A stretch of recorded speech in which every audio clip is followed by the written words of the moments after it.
Buenas tardes. De verdad que es un placer para mí estar aquí compartiendo este espacio con ustedes. Muy agradecido con la Junta Directiva de la Sociedad Venezolana de Puericultura y Pediatría por esta invitación, ¿no? Y agradecido con todos ustedes por su presencia, ¿no? Para hablar de un tema bastante importante en este momento, sobre lo que es la interpretación diagnóstica del COVID-19 y sobre lo que es el enfoque práctico para esto, ¿ok? Sobre todo porque se presentan muchas interrogantes en el momento de cómo interpretar estas pruebas, ¿ok? Si un resultado negativo, bien sea por PCR o test antigénico, eso me descarta la infección. ¿Qué importancia o qué importancia tenemos que darle a lo que es las pruebas, pruebas rápidas de anticuerpos? Son importantes al momento del diagnóstico. Son estas interrogantes que de verdad trataremos de responder aquí en este pequeño. ¿Ok? Vamos a empezar con lo que es la parte epidemiológica global. Sabemos que en este momento, por lo menos estos son datos hasta el 11 de abril, ¿ok? Donde a nivel mundial se detectan más de 135 millones de casos, ¿ok? Donde Estados Unidos y Brasil lideran, ¿ok? El foco de la epidemia a nivel mundial en este momento y a nivel, digamos, global se estima casi ya 3 millones de muertos, ¿ok? Por supuesto, esto nos habla de que evidentemente no hay un control en este momento de la pandemia. Y a nivel global, un poco más en nuestro país, hablamos de que por lo menos hasta el 11 de abril hay un total, perdón, hasta el 11 de abril se detectaron 1.101 casos, ¿ok? Para un total de casos en nuestro país de 174.884 casos totales en Venezuela. De esos 1.101 casos que se detectaron el 11 de abril, 1.062 son casos comunitarios y 39 son ingresos que llegaron a través de la frontera. ¿Okay? Ese mismo 11 de abril se detectaron 11 muertes para un total de 1.778 fallecidos, por lo menos hasta el 11 de abril. Cuando hablamos de lo que es cantidad de pruebas realizadas en Venezuela, como en muchos aspectos de la salud de nuestro país, Venezuela está en el último renglón cuando se habla de pruebas de PCR realizadas, ¿ok? Y estos son datos de cuando estaba empezando la pandemia, de PCR por cada millón de habitantes en promedio semanal. Justamente en ese periodo de inicio de la pandemia de 50, entre el día 58 y 126, cuando se hablaban de los primeros 100 casos confirmados. Y Venezuela está en el último lugar con apenas 264 pruebas semanales.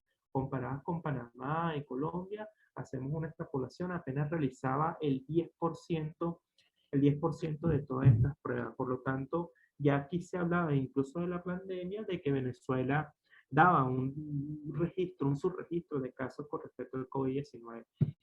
Y datos un poco más vigentes, hablamos de pruebas realizadas tanto de PCR como pruebas de diagnóstico rápido, ¿ok? Desde marzo hasta diciembre del año 2020 y principio del año 2021, se ve de una manera significativa un descenso en lo que es la falta de realizar pruebas diagnósticas, tanto bien sea PCR o pruebas de diagnóstico rápido, donde de un promedio de casi un 80%, un descenso significativo al momento de realizar pruebas diagnósticas, ¿ok? Siendo para la última semana de diciembre apenas 13.863 pruebas que se realizaron de un total de 107.032, ¿ok? Por lo tanto, es evidente que nuestro país maneja un subregistro muy significativo de los casos de COVID-19, sin considerar en todos esos casos que se quedan en su casa, que no le dicen a nadie, etcétera. Todo eso genera un subregistro significativo en nuestro país. Ahora, con respecto a lo que es pruebas diagnósticas del COVID-19, vamos a buscarla de dos maneras, ¿ok? Pruebas de diagnóstico directo, que nos van a detectar evidentemente el virus, y pruebas de diagnóstico indirecto, que lo van a hacer, se va a realizar el diagnóstico a través de la formación de anticuerpos. ¿Ok? Entonces, dentro de las pruebas directas tenemos las pruebas antigénicas rápidas, ¿ok? Y tenemos las PCR, ¿ok? Y las pruebas de anticuerpos, de detección de anticuerpos, son las que van a medir anticuerpos con o miden la formación de anticuerpos contra ciertas proteínas, bien sea de la superficie, ¿ok? Mientras que es importante tener diferencias con respecto a las pruebas antigénicas, que lo que van a determinar son los antígenos de superficie o antígenos presentes en la superficie del coronavirus, ¿ok? Que pues generalmente se centra en lo que es la antígeno, miden lo que es la glucoproteína esticular, ¿ok? O la proteína S o pica, también conocida. Pero hay otras pruebas antigénicas que determinan la hemaglutinina esterasa, la proteína de membrana, la proteína de envoltura y otras, las proteínas de nucleocápside. Desde el punto de vista esquemático tenemos lo mismo, pero de una manera más esquemática. Tenemos la detección del virus, que sería diagnóstico directo del virus, ¿ok? Donde miden la ARN viral, que es por la prueba de reacción de cadena de polimerasa, ¿ok? Que es la que tenemos acá, y los antígenos virales, que son a través de las pruebas antigénicas. Y aquí tenemos las muestras donde se realizan. Generalmente se realizan de la nasofaringe, pero también pueden realizarse de esputo, de espiral endotraqueado o lavado broncoalveolar, ¿ok? Generalmente se toma como muestra las nasofaringes porque generalmente muestra una sensibilidad mucho mayor, por encima del 62% al momento de recoger estas muestras, ¿ok?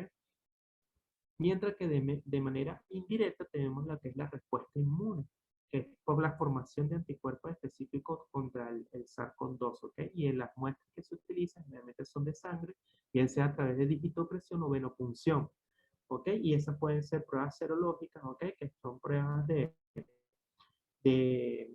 pruebas rápidas, ¿ok? A través del flujo laminar, por ejemplo, o pruebas serológicas de inmunoensayo, como por ejemplo se miden a través de ELISA, ¿ok?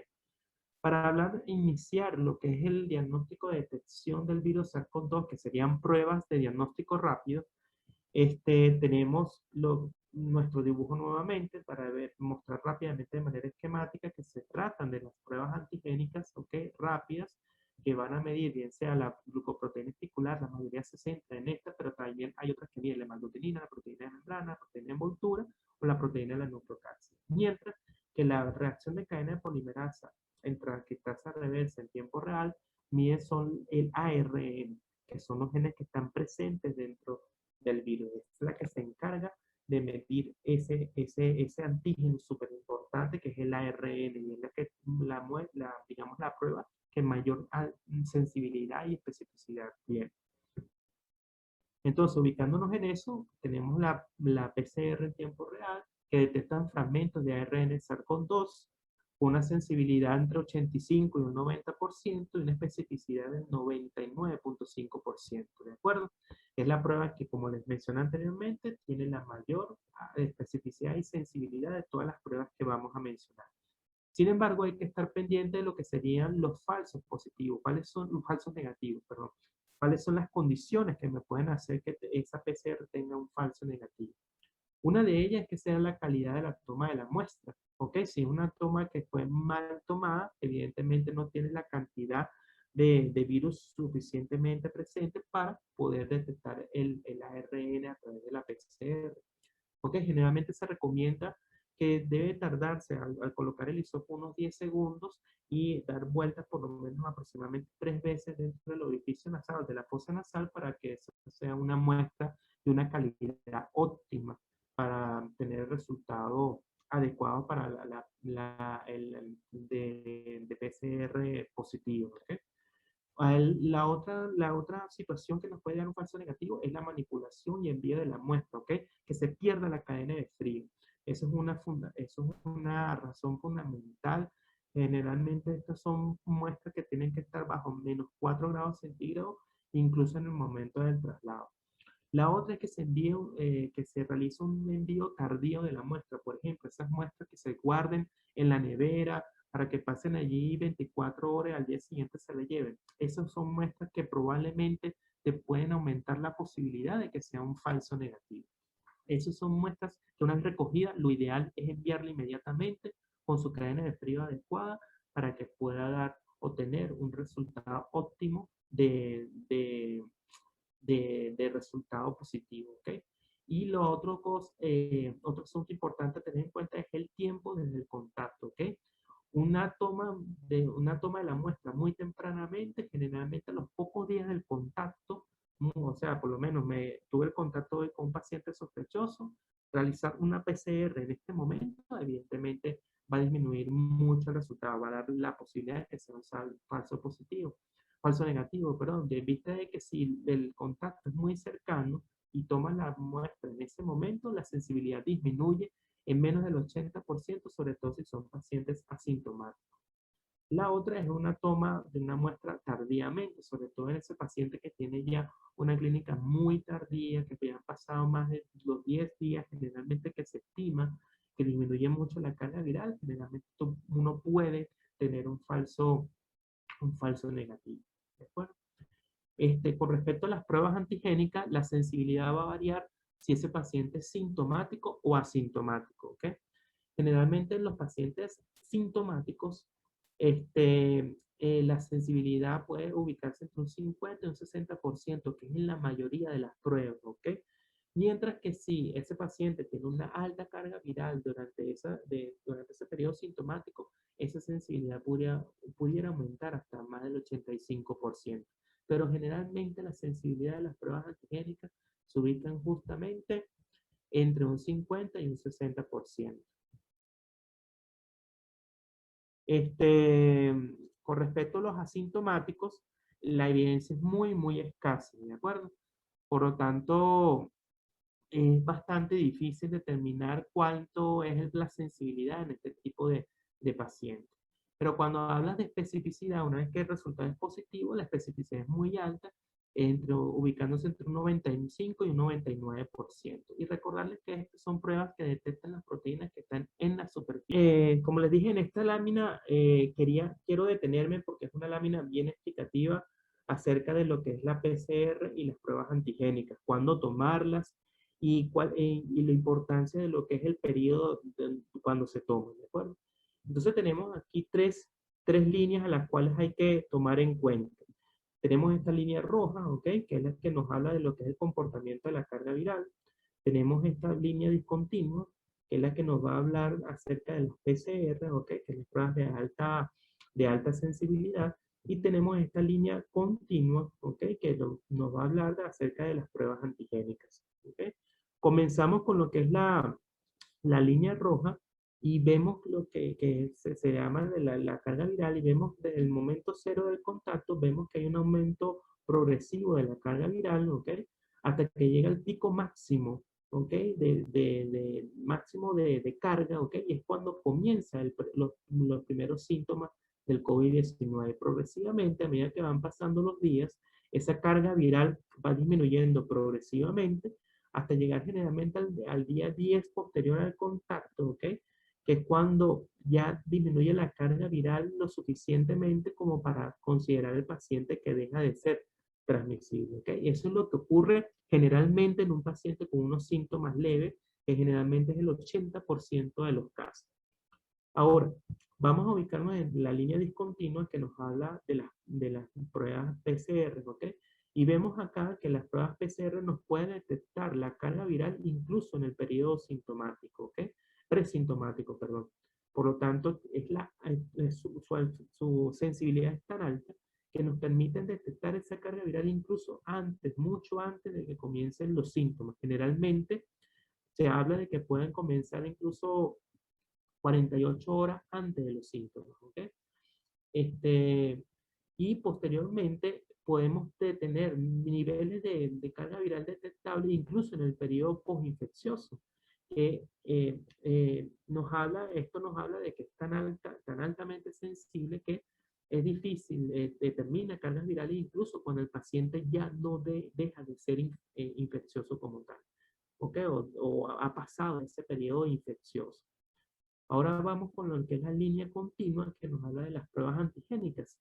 Y esto nos habla que justamente los pacientes comienzan a dar positivos a través de esta prueba justamente cuando comienzan los síntomas. Es decir, cuando tienen su nivel de carga viral lo más alto en su momento más cumbre. ¿Ok? Por eso es que estas pruebas antigénicas justamente hay que pedirlo en el momento en el que el paciente esté lo más sintomático posible.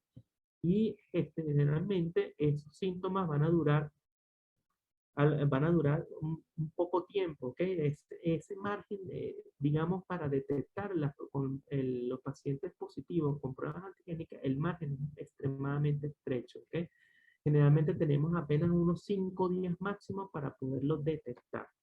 Entonces, aquí vemos diferencias claras con respecto a lo que es las pruebas antigénicas y las PCR, ¿ok? Las PCR nos pueden detectar cargas virales incluso en el periodo presintomático, ¿ok? Pero tiene la gran desventaja de que pueden estar presentes cargas virales que no necesariamente sean contagiosas al paciente, pero pueden estar presentes en el periodo postinfeccioso. Mientras que las pruebas antigénicas tenemos que, para detectar al paciente, tienen que ser en el periodo más sintomático posible, ¿ok? Y generalmente lejos, posteriormente a los 5 días máximos de que se han comenzado los síntomas, es el margen estrecho que uno tiene para poder hacer esa, esas test. Posteriormente a que el paciente ya se hayan calmado los síntomas, ¿ok? O en el periodo presintomático, las pruebas antigénicas generalmente tienen muy poco valor. Continuamos entonces aquí de una manera resumida lo que es PCR, ¿ok? Donde vemos aquí que detectan el virus incluso en el periodo presintomático, ¿ok? Generalmente el resultado puede tener entre las primeras 6 horas, ¿ok? De realizar de tomar la muestra hasta 24 o 48 horas después. Pero tiene la gran desventaja de que no distinguen el ARN residual del virus replicable como tal. Mientras que las test antigénicos o las pruebas antigénicas detectan el virus solo en el periodo sintomático, en el periodo donde hay más alta carga viral, es donde estas pruebas pueden resultar positivas. Los resultados son mucho más rápidos, pueden tenerlas en 15 minutos, y en vista de esos resultados, eso nos permite tomar conductas mucho más rápidas, sobre todo conductas de aislamiento y estudiar el contacto mucho más rápido que con las PCR, ¿ok? Pero sin embargo, estas pruebas tienen algo en común en que el resultado negativo no descarta la infección. Por eso es importante tener en cuenta en qué fase, en qué estadio de la enfermedad se encuentra el paciente y sobre todo el contacto epidemiológico que pueda tener dicho paciente. Entonces, ¿qué hacer con esas pruebas PCR? O sea, cuando nos salen negativos, ¿qué vamos a hacer? ¿Descartan la infección? ¿No descartan la infección? Bueno, aquí en este algoritmo vamos a tratar de explicar eso de una manera muy simple, ¿ok? Si tienes un paciente, ¿ok? Que tenga una alta sospecha de COVID-19, ver si está hospitalizado o no está hospitalizado. Si no está hospitalizado, uno puede tomar la PCR y si sale negativo, uno puede repetir la prueba porque es un paciente que tiene alta sospecha de COVID-19, ¿de acuerdo? Ahora, si el paciente está hospitalizado, ver si tiene síntomas del tracto respiratorio inferior, uno puede tomar la PCR y si sale negativo, uno puede repetir la muestra, pero repetir la PCR, pero tomando muestra del tracto respiratorio inferior. Si son pacientes que tienen ventilación mecánica que necesitan ventilación mecánica, uno debe tomar una muestra del tubo endotraqueal, ¿ok? Para poder certificar el resultado, ¿ok? Ahora, si es un paciente que está hospitalizado, pero con una exposición muy conocida, que venga de una alta prevalencia, uno puede hacer la PCR y si sale negativo, uno puede repetir. ¿De acuerdo? Entonces, súper importante al momento de repetir una PCR es que si sale negativo y tengo una alta sospecha, ¿ok? De infección, uno debe repetir la PCR, ¿ok? Y si ese paciente tiene síntomas respiratorios y necesita ventilación mecánica, usted tomó PCR y le salió negativo, uno debe repetir la PCR, pero con muestra del tracto respiratorio inferior. Ahora, si es un paciente que tenga una baja sospecha de COVID-19, uno toma la PCR, pero si sale negativo, uno puede quedarse tranquilo y no es necesario tomar una segunda muestra. ¿De acuerdo? Cuando hablamos de pruebas angélicas, ¿ok? Este algoritmo de la CDC nos amplía un poco de qué hacer con esas pruebas cuando salen positivas o negativas, ¿ok? Cuando son sintomáticos, ¿ok?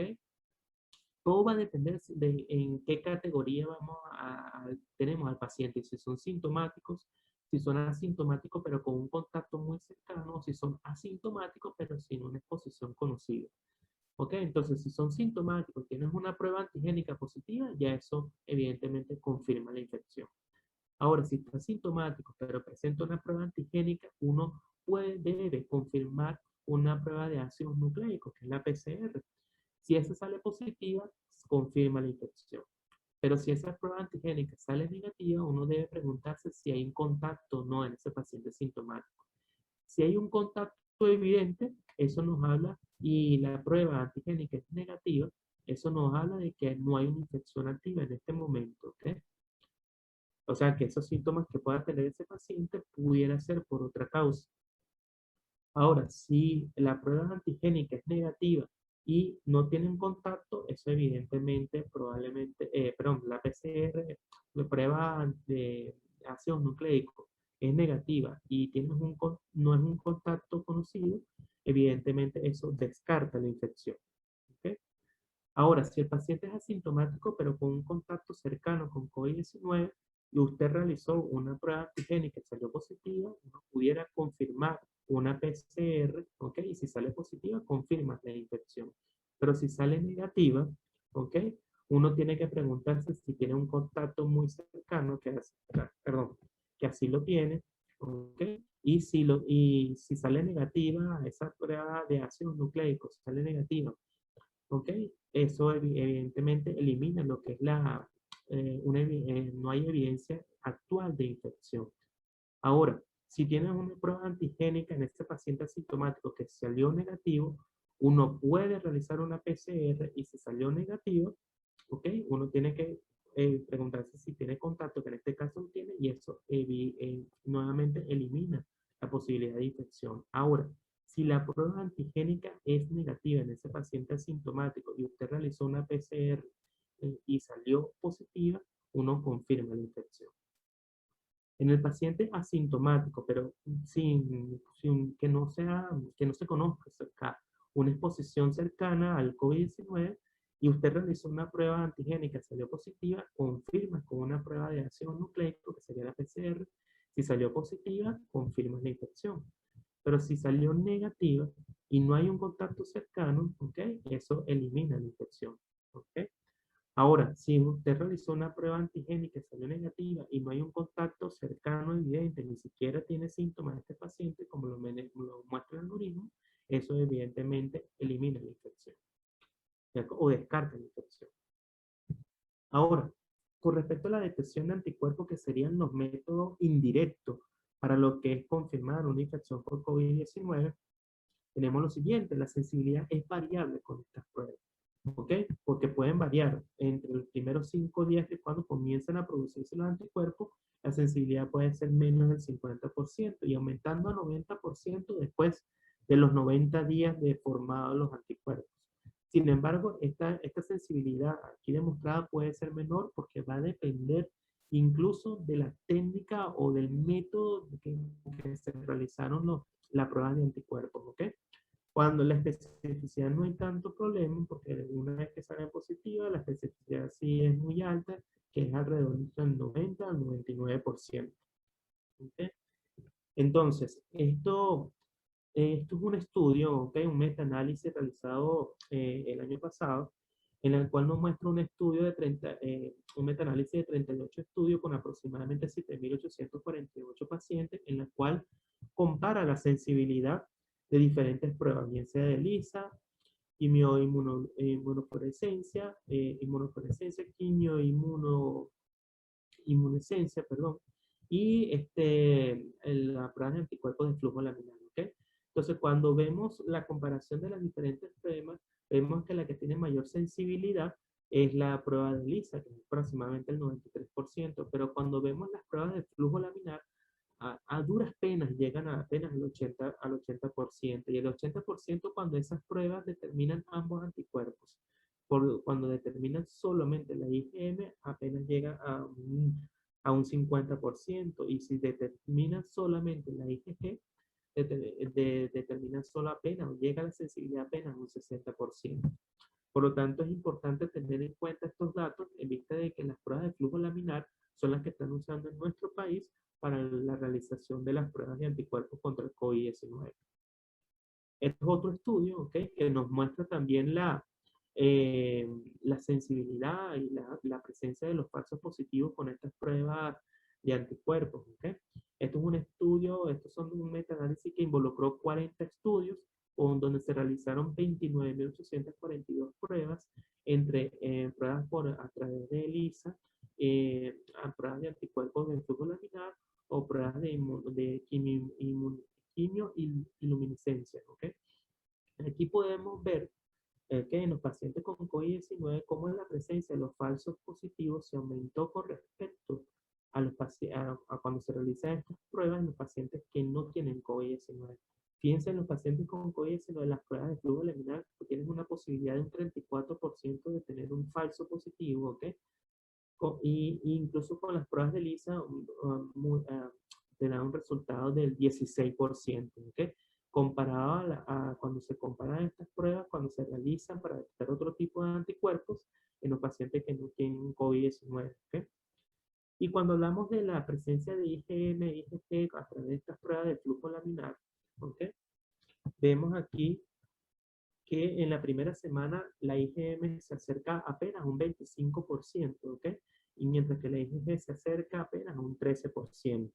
En la segunda semana es casi un 50% tanto para la IgM como para la IgG, y a la tercera semana la sensibilidad para la IgM puede llegar a un 70%, mientras que la IgG se puede llegar hasta un 80%. Por lo tanto, es importante tener en cuenta el momento en que realizas las pruebas de detección de anticuerpos para poderle darle el valor y la sensibilidad que puedan tener. ¿Okay? Entonces, a manera rápida, las pruebas de anticuerpos no es el método idóneo para el diagnóstico de una infección aguda. Es decir, las pruebas de anticuerpos no sirven para realizar un diagnóstico de infección aguda. Para determinar si este paciente tiene COVID activo, por así decirlo, no sirven para realizar ese tipo de diagnóstico. ¿Okay? Son pruebas que sirven para hacer un estudio de seroprevalencia, es decir, nos permiten determinar la cantidad, la presencia de anticuerpos en una determinada población. ¿Ok? Sin embargo, eso no hasta con estas pruebas no podemos decir que esos cuerpos tienen títulos protectores suficientes, ¿ok? Y ni que y ni cuánto tiempo van a persistir. Son pruebas que son más vulnerables, como lo vimos en los estudios publicados, son muy vulnerables a los falsos positivos o negativos, ¿ok? Pueden servir de complemento para las reacciones de cadena polimerasa, ¿ok? Y lo más importante con estas pruebas es que las serologías positivas solo indican contacto previo con el virus, ¿ok? Contacto previo con el virus. No permite inferir el momento en que hubo ese contacto, ¿ok? Tampoco nos permite determinar que es una infección aguda por COVID-19. Esto es algo que tenemos que tener en cuenta, ¿de acuerdo?